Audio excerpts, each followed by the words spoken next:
Welcome to the psychology department, and more broadly, welcome to UCSC, and congratulations on your admission. I'm Paige. I use she, her, his pronouns. I'm one of your psychology undergraduate advisors.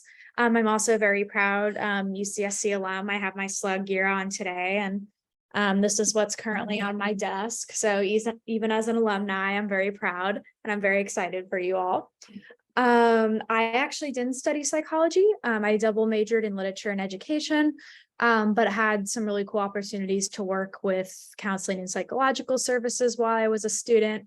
And a lot of the topics are very near and dear to my heart. And I'm here to support you all along the way, and I'll hand it over to my colleague, Ryan, to introduce himself. Hi, my name is Ryan, he, him. I am also an undergraduate advisor for the psychology department, and I am an alum for the psychology department. I was intensive and graduated in 2019. I'm familiar with the campus and the faculty and the courses. So if you have any questions related to any of that stuff, feel free to hit me up and ask. Pass it to Julia. Hi everyone, I'm Julia. I use she, her pronouns. I'm also one of your psychology undergraduate advisors, and I am also a psychology alum from UCSC as well. And it's great to see you all here today. Awesome. So we are the trio of undergraduate advisors for the psychology department. And of course, that obviously includes psychology, intensive psychology, and cognitive science, which we'll talk about a little bit more. So bear with me while I share my screen here. We'll see if Zoom cooperates for us.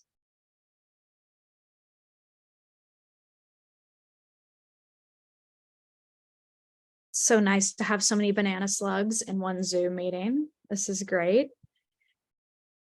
Awesome.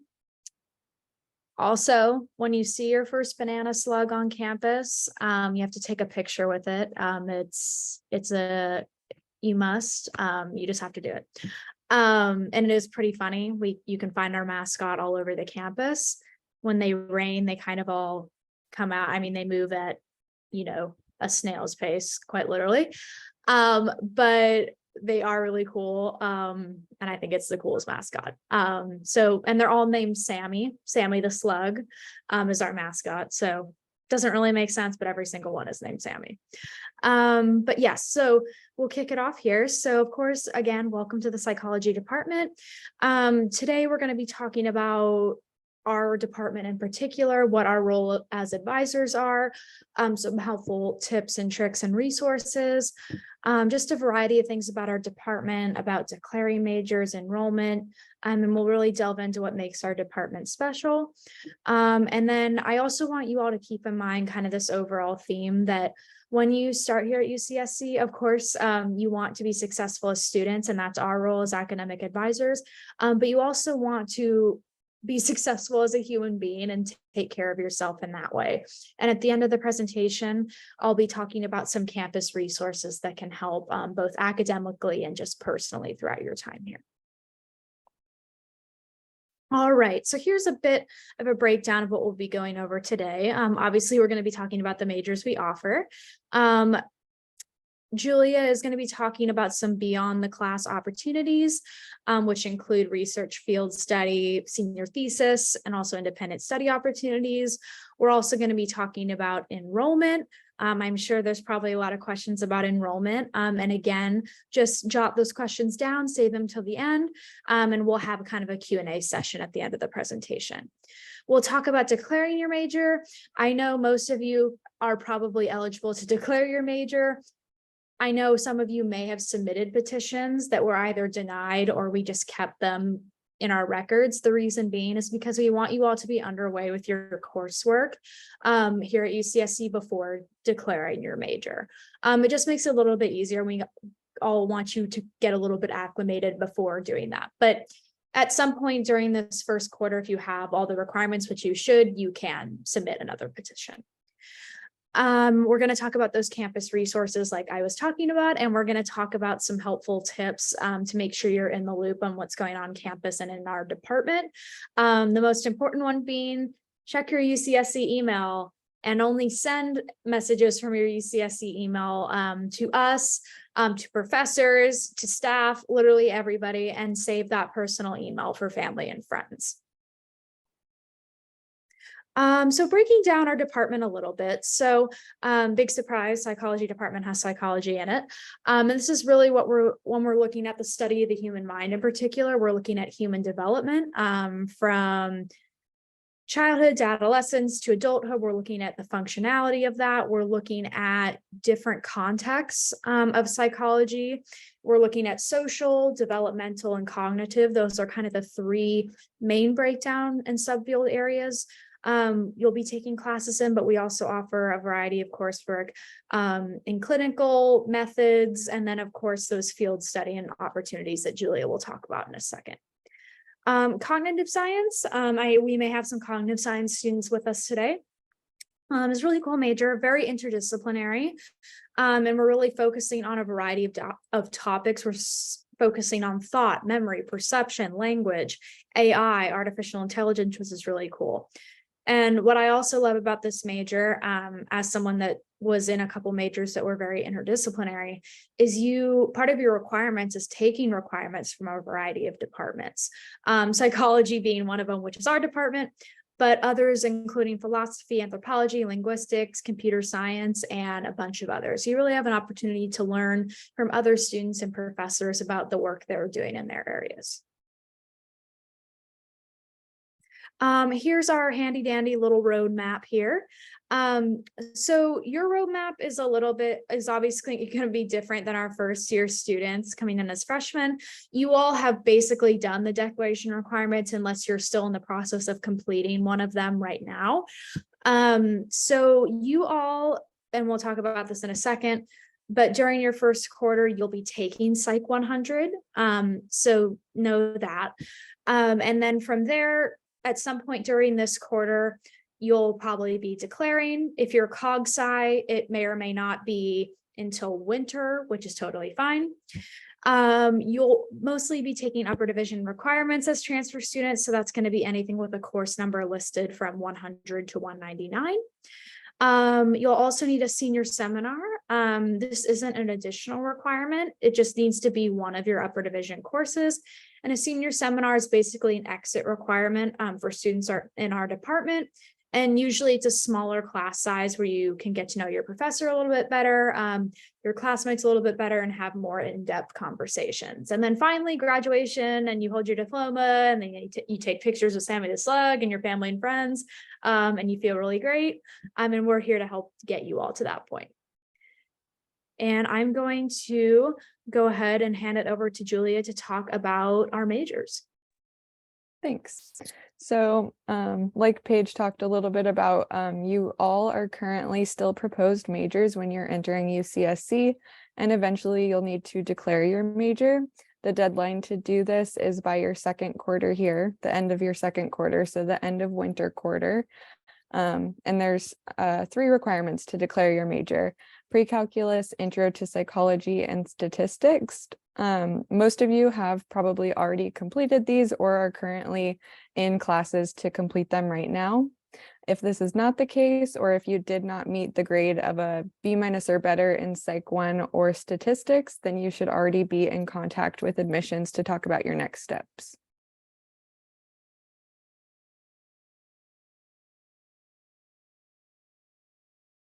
And so for the psychology major, we have 2 concentrations. We have the general concentration and the intensive.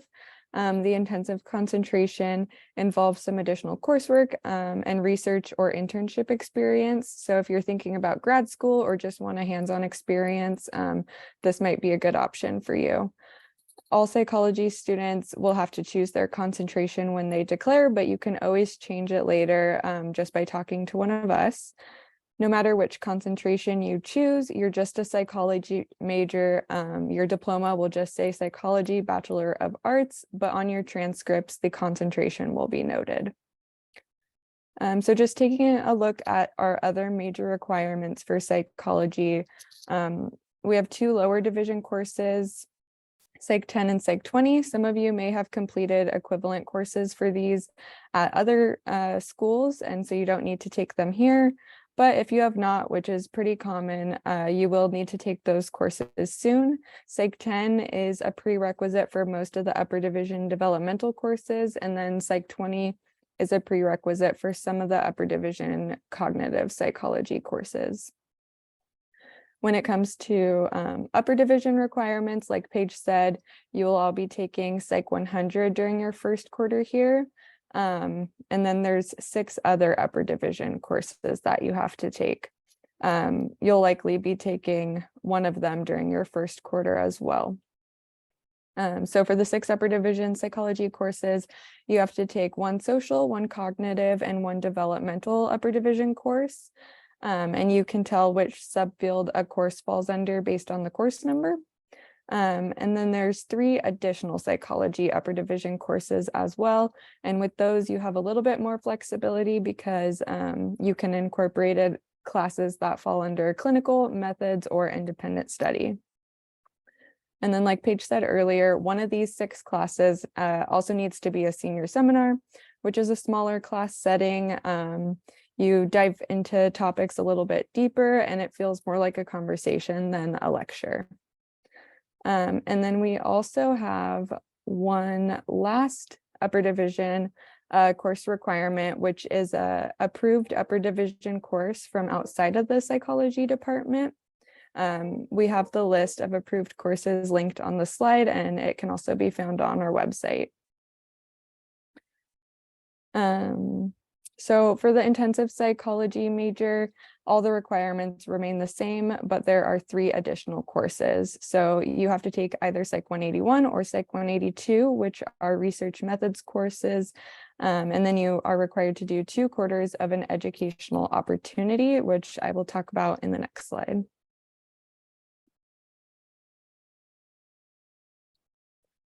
So for our educational opportunities, we have our field study program, research, or senior thesis. The field study program is where you can get connected with different internship opportunities in Santa Cruz and get a more hands-on experience in areas related to psychology. So we've seen some students work as mental health workers, teachers' aides, or being advocates for survivors of abuse. Psych 194 research, that entails getting connected with a lab on campus and working with a professor on their research. And then Psych 195 takes research a little bit further. It's an opportunity for you to conduct your own research with the guidance of a faculty member. Any of you, whether you're general, intensive psychology, or cognitive science, you can participate in any of these opportunities. But like I said earlier, for intensive psychology students, 2 quarters are required. When declaring your major, many psychology students aren't sure whether they want to do general or intensive, so some will do general and then later request to change to intensive once they've secured a placement in either a field study or got a faculty sponsor for research.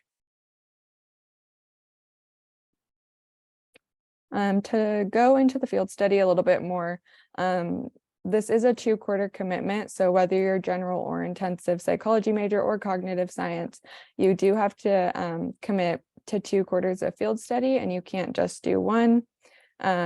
If you're a general psychology major and you participate in field quarter, only one of your quarters will count towards your major requirements, but you will still get credits for the other quarter. If you are interested in participating in field study, you have to attend an info session in order to apply. There's no exceptions to this. So keep an eye out in your email for more information about that. It should come out around the first week of fall quarter, and you should be able to sign up, and also linked on this slide. If you want to learn a little bit more about it, you can use that link.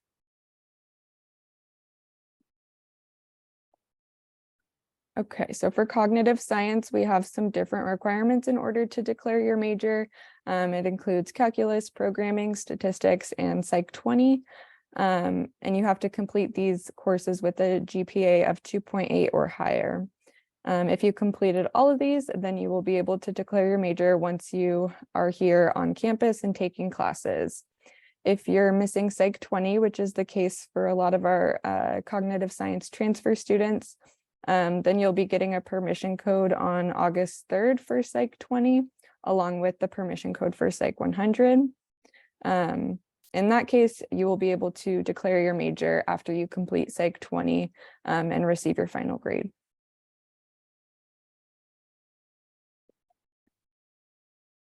So all of those courses that I just mentioned are the only specific lower division requirements for cognitive science. And then similarly to psychology students, you'll need to take Psych 100 and you'll be getting a permission code for that on August 3rd to use during your enrollment appointment for fall. For the upper division requirements for cognitive science, you'll need to take 3 cognitive core courses in 3 different areas.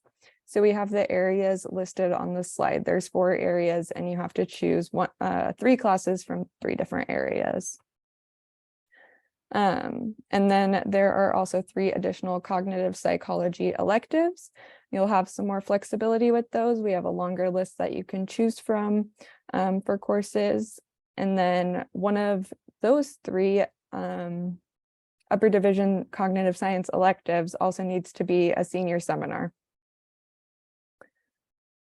As a very interdisciplinary major, you will also have to complete a set of interdisciplinary electives.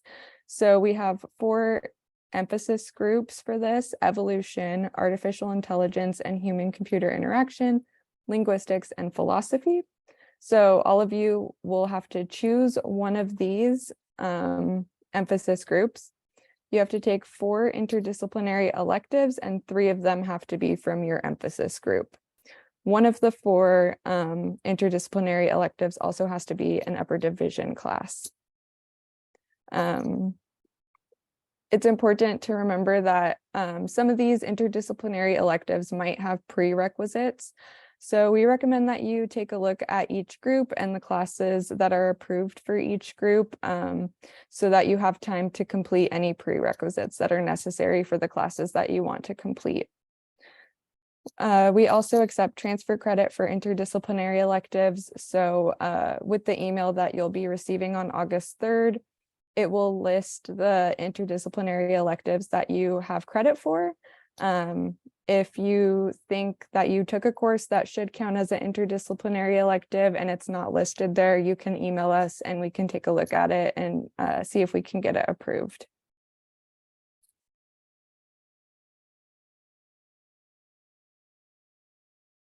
All right, so I've talked quite a few times about the senior seminar.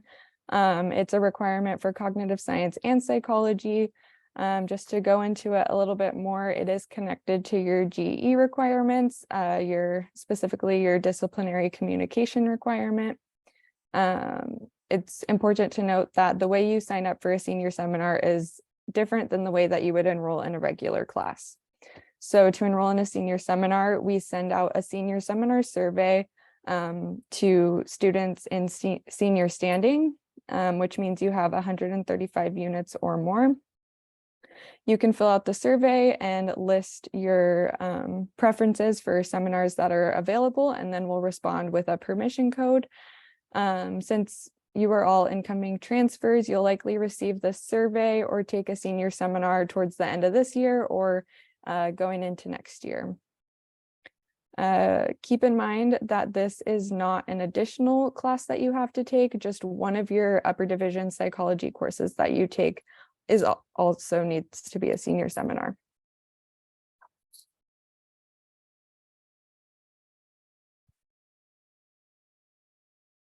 So while you're taking all of these courses, keep in mind our pass no pass policy. We only require letter grades for the courses to declare our majors, which most of you have already taken by now. Any other course moving forward can be taken pass no pass. Pass no pass means that if you score a C or better in the class, you'll get a grade of pass and it won't affect your GPA. When you first enroll in courses, you're automatically set up for the course to be graded as a letter grade, but you can opt to change it to pass no pass. The deadline is usually around the end of instruction, but before finals. So you have some time throughout the quarter to think about which grading option you want to choose. And then also the university requires that no more than 25% of your credits earned at UCSC can be graded pass, no pass. So you can check the percentage on your MyUCSC portal, and it's important to keep track of that and consider which courses you're taking pass, no pass, and how many of them you're taking pass, no pass.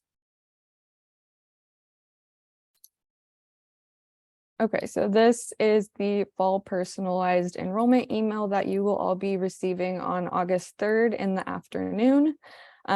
We will send you confirmation of the major requirements that you have transfer credit for, along with 2 assigned psychology courses with permission codes so that you can automatically enroll in them.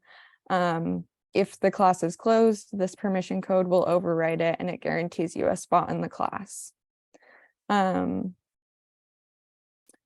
In addition, the email will have some instructions on how to use a permission code when you enroll.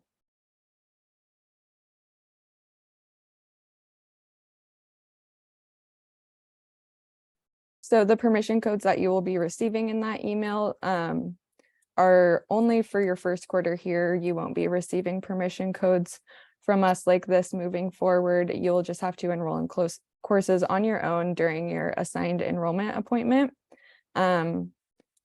Permission codes may be available to declared junior and senior students who are unable to enroll in upper division psychology courses on their own in the future.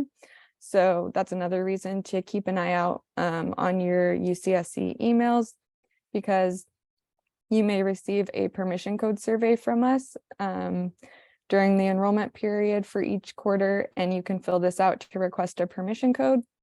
Declared juniors will be able to request up to 1 permission code, and declared seniors will be able to request up to 2.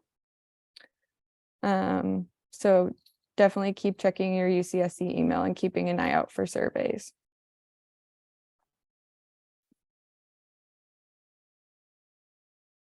So we have some enrollment advice here specific to the psychology department. The psychology department is the second largest here on campus, which means that courses can fill up pretty quickly.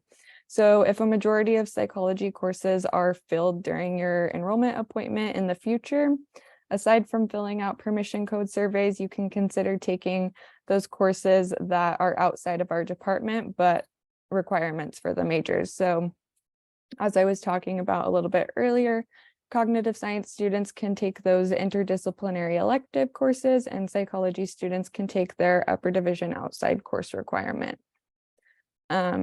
And just to remind you all, you have a 180 unit requirement in order to graduate, which your major requirements alone will not fulfill. So especially if you came to UCSC with all your GE requirements done, you'll likely have a good amount of space in your schedule to take some other courses to reach those 180 credits. With those courses, you can think about maybe exploring a minor, learning a new language, taking some courses offered by the colleges here, studying abroad, or just exploring some interests and taking some classes that you are interested in.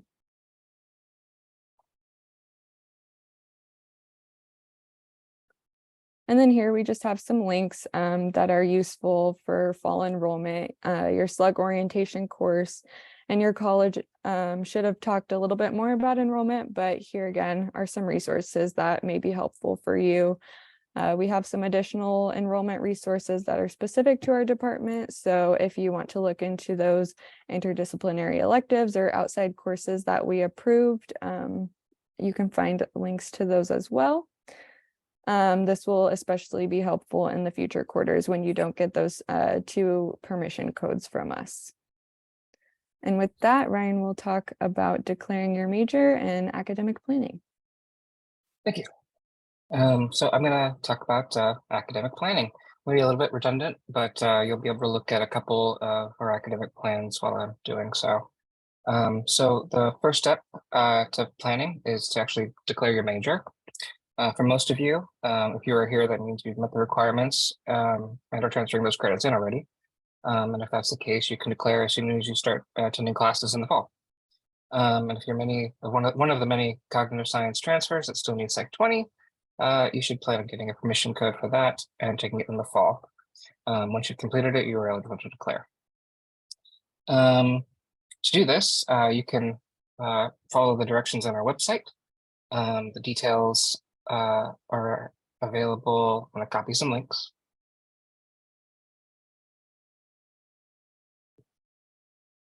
Are available here.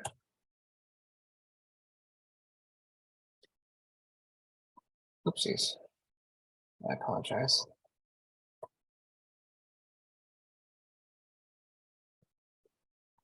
Every time I use Zoom, my computer just slows down, so things kind of looking funny. You know what? We're going to share this plan a little later, and it's actually already available on our transfer website, but we'll share a link later. And you can view the links that would otherwise have shared just now. Then I apologize for that. Anyway, moving on. All of you are required to declare a major at UCSC in your second quarter, and that means winter quarter. For those of you that are not currently eligible to declare, you do need to make sure to take or retake the requirements by the end of fall so that you're eligible. For the psych major, you will also be asked to select your catalog year and concentration during this process. That means picking whether a general plan or an intensive plan. And if you have questions about that, you can review those options with us or peer advisor. Note too that you are always welcome to change your decision at a later time. If for whatever reason, maybe intensives too intense and you want to do general, you can do that. If you decide that you want to move up to intensive because you've done some research work and want it to count towards something a little bit more, you can always change to intensive. Okay, let's move it on to the next page. We're already there. So no, I'm sorry. You need to go back. Thank you. Sorry. When your declaration is complete, you'll receive an email with a link to your official assigned academic plan. This plan is saved in a shared folder with other departments and college advisors. We can all access this plan, but you are only given viewing access. You can, however, make a copy of the plan for yourself and make whatever changes you want for your own planning purposes. I would encourage you to do this, if only because the plans also contain a variety of tools. Like in the case of cognitive science majors, there's a GPA calculator for your major requirements. There's drop-down cells that show available courses for each category, color coding to make sure that you're not repeating requirements. There's also, for those of you who are interested in adding a major or minor at some point, there's a double counting calculator. So you could see if there's any credits available to double count between those majors. Some of you might be required to provide other offices a signed academic plan for whatever reason. And for those folks, it is important to note that you will need to request an updated version of your official plan, the one that we keep on file. The plan that you copy and edit is not going to work. Everyone is welcome to attend drop-in advising for help with a personal plan.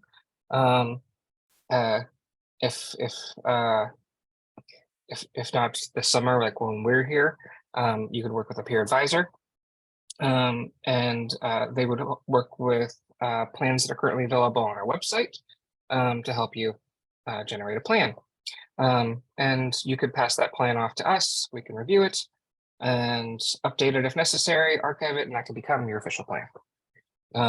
Anyone can attend drop-in advising.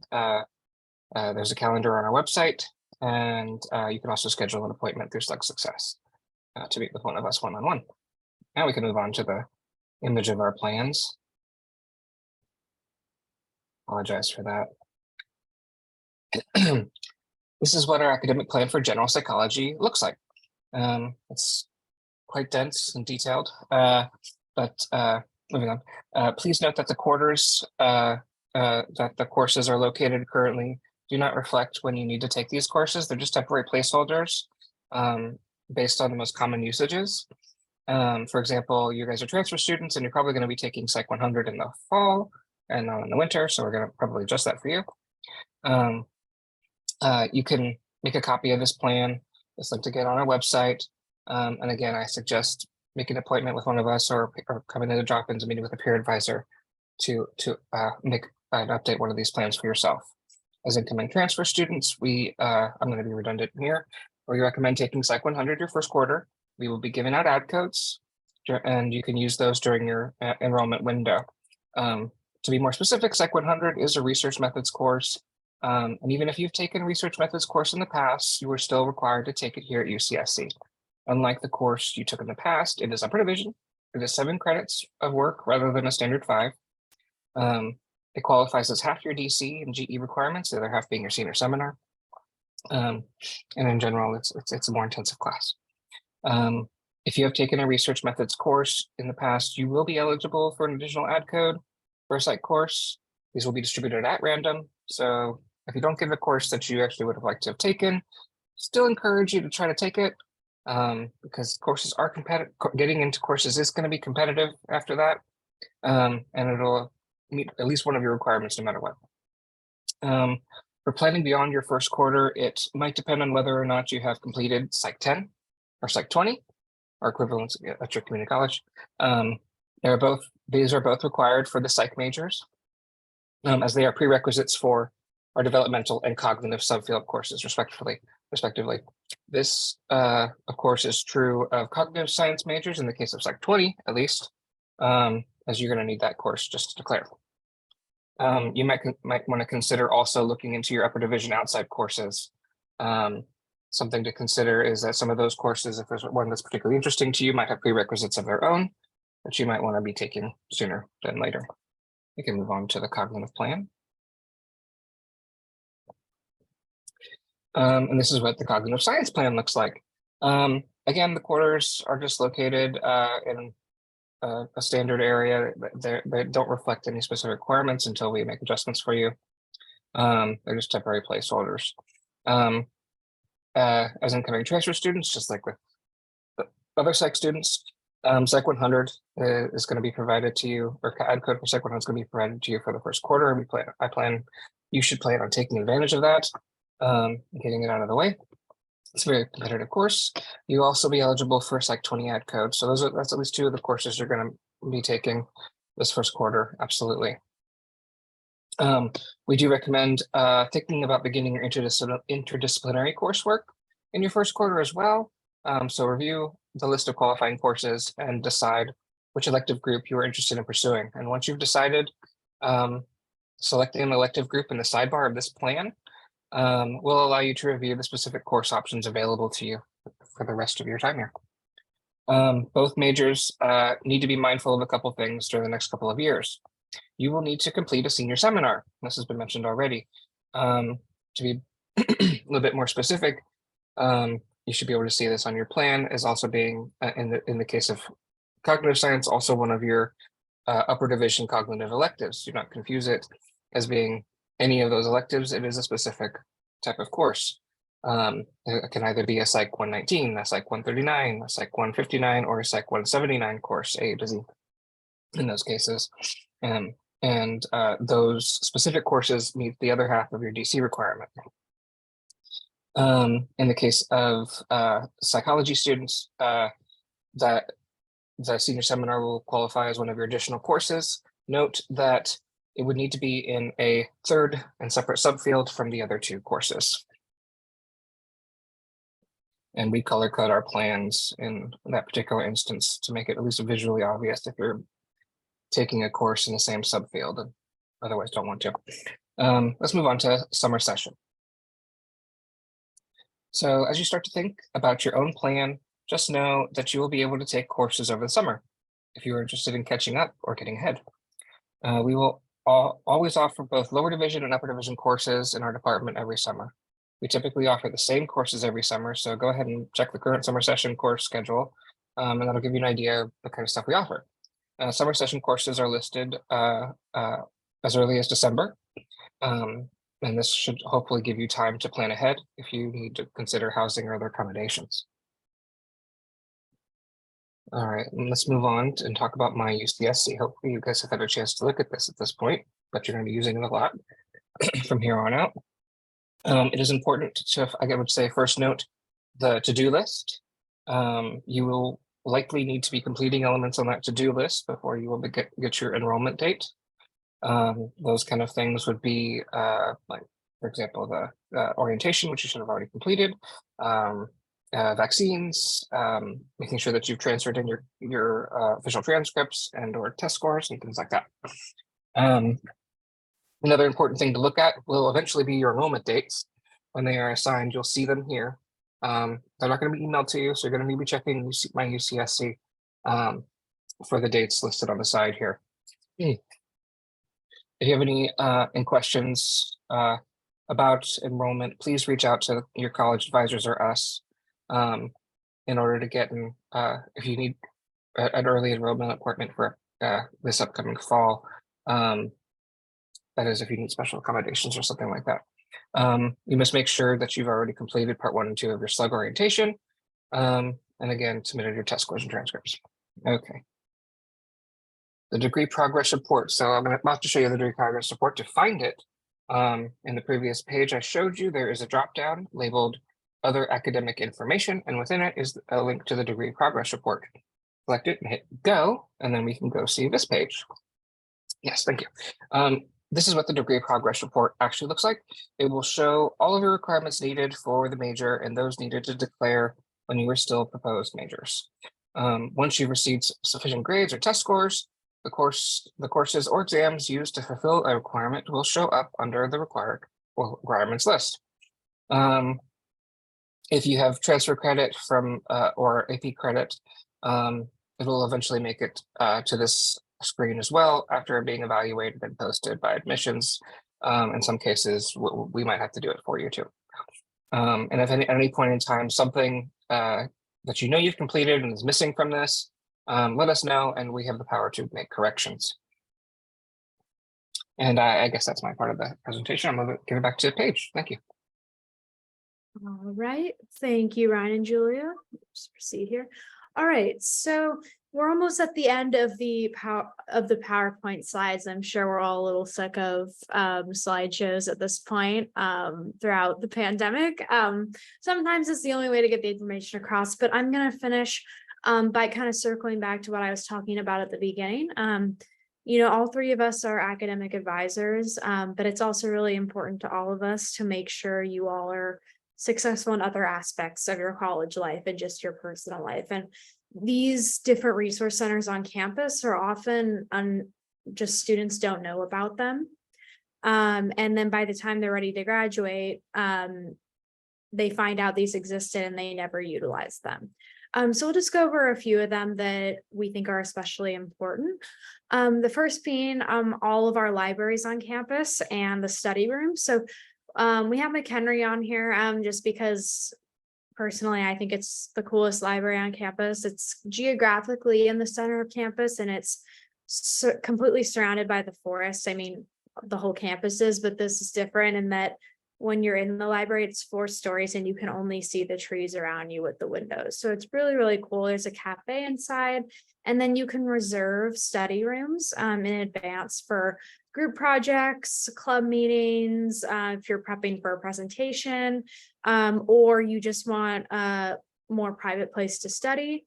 All great options. And we linked in this whole presentation is on the website already, but we linked in the library hours there as well. And those do change during midterms and final seasons to extend hours for students during the later hours of the night. Learning support services is one of the most important. That encompasses all of our tutoring resources on campus. The first one is, it sounds really fancy, the name MSI, which stands for Modified Supplemental Instruction. Really fancy name of way of saying that you're being tutored by fellow students. And these are students that have taken the course in the past and done very well in it. This is also a job opportunity for students. So you can train to become an MSI tutor if you want to, or you can also, of course, utilize the resources as well. I utilized this when I was taking statistics, which wasn't my strongest area. And I would go to my MSI tutors weekly sessions, and it really helped me be successful in that class. And those are totally free to students. Small group tutoring is also an option, although you do have to sign up for it at the beginning of the quarter. So just go to the Learning Support Services website for more information on that. Writing Center, extremely helpful because writing at a collegiate level is hard. And learning how to write a research paper is not easy either. So there's folks over there that are there to support you in that area. And you can also be a writing tutor, another job opportunity. All right. The Disability Resource Center, or DRC, this is something that is very close to my heart. I did utilize DRC accommodations while I was a student. And basically the main goal of the DRC is to kind of level the academic playing field and provide educational access for students with a wide range of disabilities. And this ranges from physical, mental, behavioral, and kind of everything in between. And there are so many different varieties of accommodations. We have our disability van service on campus. Couple examples of the accommodations I had were alternative testing spaces and extra testing time. Just a little tip for you all, if you think you will qualify for accommodations, I would set those up as soon as possible over the summer right now, because the DRC serves so many students that sometimes it can take a long time for that stuff to process. And even if you're not sure you want to utilize those accommodations, that's how I felt. And when I really needed them, I was really glad they were there. So if you're doubting, like, do I need them? Do I don't need them? I would just follow through with it. And then it's just kind of sitting on the back table, and then you can grab it if you need it. Services for Transfer Reentry Students, or STARS, one of the better acronyms we have. We love our acronyms at UCSC. That is a great resource for our transfer students and students that are returning. Really great staff and great group of people that work over there. I believe there's free printing over there. There's a really nice study space. And there's also just kind of mentors and advisors to work specifically with our transfer student population. And then we also have the Educational Opportunity Program. If you are an EOP student, you probably already know that.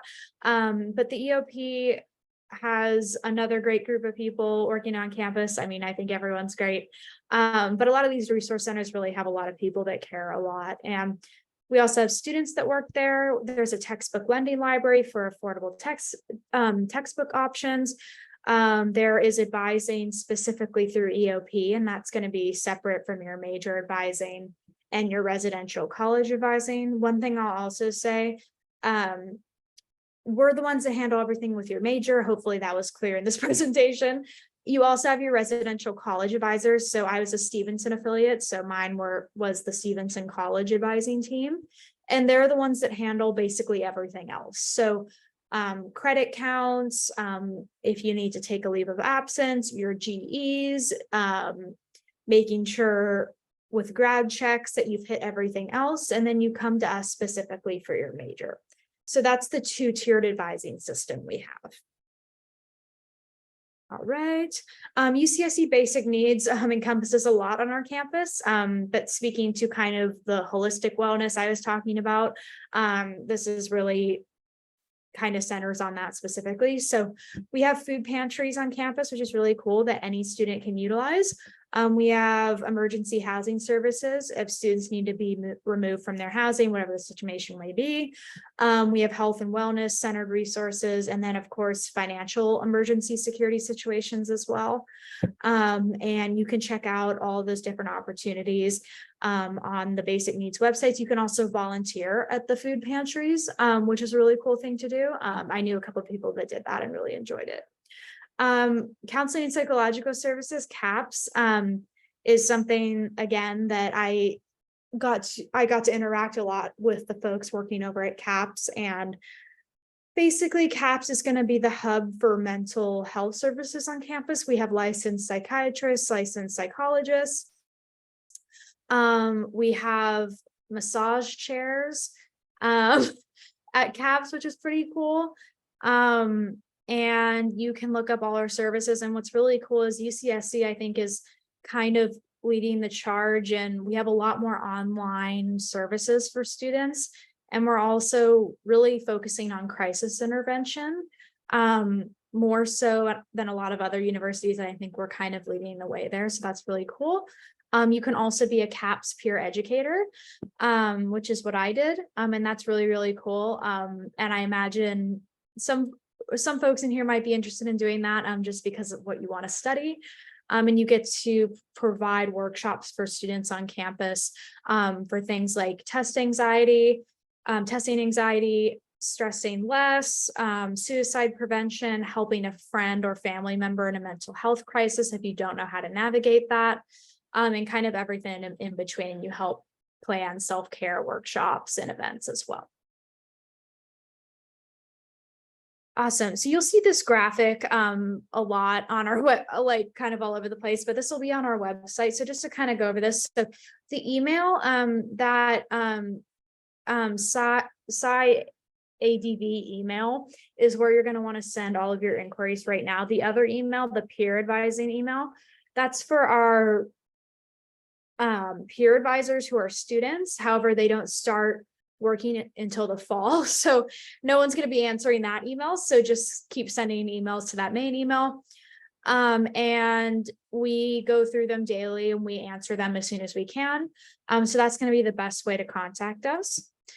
Drop-in advising, we're having throughout the summer. You can look up the Google Calendar on our website. I had mine this morning. We also have some this afternoon.